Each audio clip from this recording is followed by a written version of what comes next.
So it has been said that I am trapped here, and I'm being held beyond my will. I think probably by Lexo, yeah, I don't know, or maybe this cat, my new pal. But all I'm saying is, in the event that I really was trapped and you people just really don't know who I am, let me just lowly here at my disposal, I could take any one of these or my armor. Note my armor. Yeah. What do you think about that? Or these fucking grenades. And I swear to God, I would just get the fuck out of here. So if you really think that I'm trapped here beyond my will. Show them the door's unlocked. Oh, y'all don't know me at all. The door is unlocked. Look. Oh, shit. James, could you blink the SOS code to me, please? I think it's dot dash dot. Okay. I think, but I don't know how to blink out. How to say. I think I'm having an aneurysm. Jeez, man. Listen, you freaking conspiracy theorist YouTube people, you're killing me. You're killing me. But, yeah, while I'm trapped here, I'm going to continue. I am trapped eating this fucking buckwheat, though. Is that what it's called? Buckwheat? Sure is, yeah. Jesus Christ. I'm trapped eating that shit. Garichka. But if you mix it with beets, it's all right. We're going to go try something new. What is it? Push? Ploth. We're going to go try ploth. Where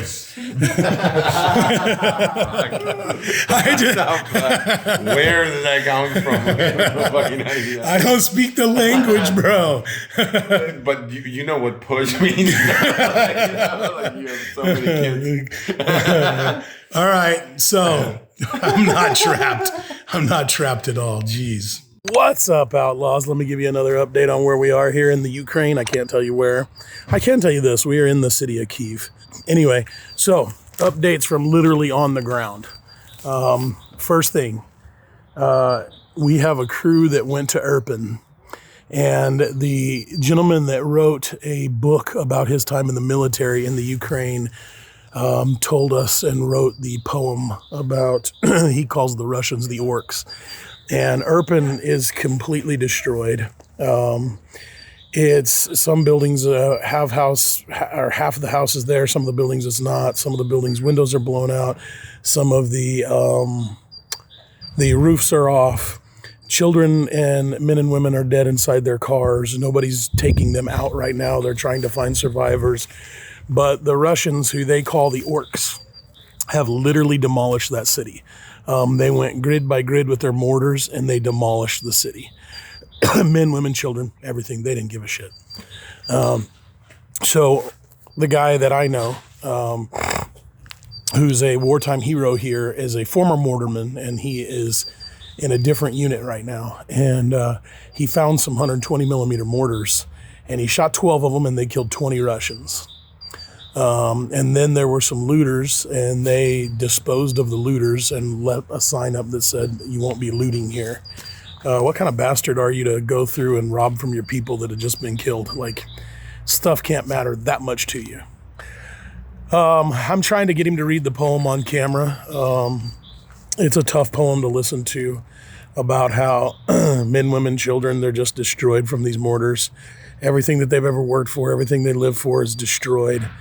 They didn't heed to the warnings and leave fast enough, the women and children, which is sad. The men didn't have an option. They had to stay, and that's sad. But yeah, the Russians, basically what they did was they stood about 4,000 meters away from them and just fired shots in at them. So it would just be like you're standing here and rockets are coming at you. There's nowhere to run. There's no one to shoot. There's no one to make it stop. You just die. And that's what mortars do to you. And that's what happened to the Russians. He killed 20 of them. 12 mortars, 120 millimeter mortars are the big ones. Boom, boom. They were 4,100 meters and smoked them. And so I'm glad they did that, because fuck them. But the city of Irpin, we have a couple of crews there that are now evacuating people. And so the city of Irpin is it's destroyed, and people are, and you spell it with an I for the Americans that are looking. Oh, there goes our air raid sirens. You spell it with an I. They just shot a rocket down a minute ago. It was pretty cool. Anyway, I still have laryngitis really bad. I got everybody sick. The whole team has laryngitis. And the Ukrainians keep trying to get us to go to the doctor, but I don't even go to the doctor in America, man. So yeah, Irpin's destroyed. We have people there like grabbing people right now, friends that are trying to go through the rubble and find people. People are just grabbing them and, trying to get them to medical help as much as they can. It's my understanding that the Russians are out, but they're still firing in. What a sad day. All right. It's Dr. Trey, motherfuckers, and I'm here with Nate, D-O-double-G, and he had a question. How many wild-ass stories do you think we're going to get from day one live fire? 3. Probably, at least. How many, like, on the verge of wild stories? Well, I'm about to start a wild story right now. We're walking down this big old steep cliff. Pow, pow. All right, so rule number 1 we got to teach these guys. We add this to the 4 firearm safety rules. We're up to like 13 now. Is if you have an ND, the first thing you do is pop off 2 or 3 more rounds, because no one would believe, Oh, that wasn't an ND. Yeah. You did that shit on purpose. Yeah. Yeah, that's a good practice. That's But- best practices. but That's not because- safety rules. That's best practices. Yeah, but because we're in the land where AKs are born full auto, if you just keep your finger on the trigger on full auto, you don't have to worry about that. Risky. We learned that from James Yeager at Tactical Response.